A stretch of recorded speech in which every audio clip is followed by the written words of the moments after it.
Let me start by saying, one of the challenges of always being one of the later remarks deliverers is everyone has said many of the things you were going to say. So I think I'm going to veer a little bit off topic here, which my team probably won't love. But first off, I want to welcome everyone to Durban. For those of you that haven't been here before, this is one of the premier conference facilities in Africa, and we're so excited. The city, the province have been thrilled that the conference was moved here. And it's been such an exciting time to see everyone coming together, particularly face to face. It's been a long 18 to 20 months that we've all been going through COVID. And I know that everyone in the room has probably faced some sort of loss or hardship over it. So thank you very much. I know a lot of people have traveled great distances and distances that have become even more difficult to travel with limited flights and things like that. So a huge thank you on that front. I'm also excited to say that this is just the beginning of the building back from COVID.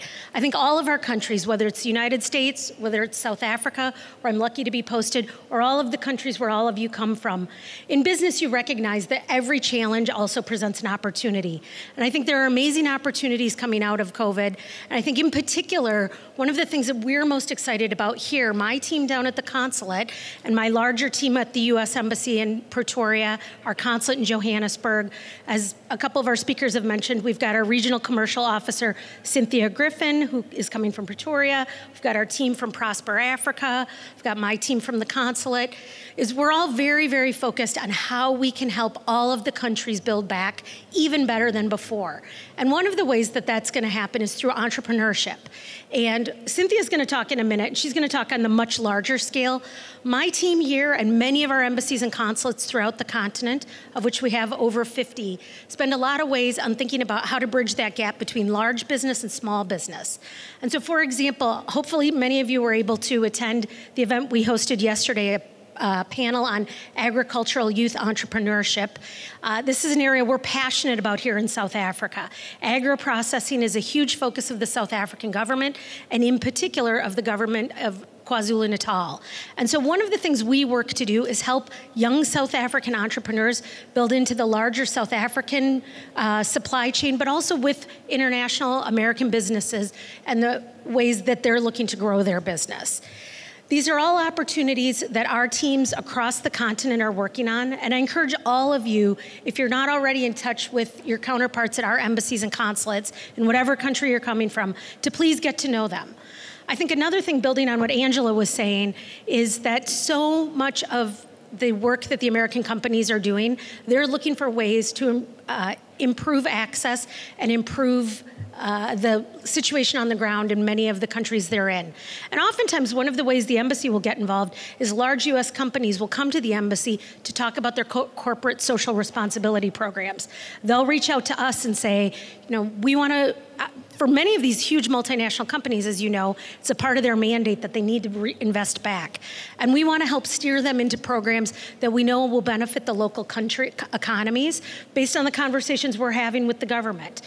Cynthia and I in particular spend hours and hours attending meetings and conferences with the governments of the country we're in, and we know what their priorities are. And so we'll say, they're really focused, for example, on basic education and how do you increase basic education in a local community. And through that, we'll make suggestions to American companies. And so I encourage you, as you're interacting with our teams around the continent, to think about sharing that information with us, because I think that is a huge opportunity, and that gets to US businesses in Africa and how they get to corporate excellence. In addition to growing business on both sides, as the colleague from the African Development Bank mentioned, it's over $40 billion in two-way trade every year. One of the things we're also looking to do is lift everyone up. We're looking for inclusive growth, which gets to what Maurice was talking about, the getting away from aid and moving into trade.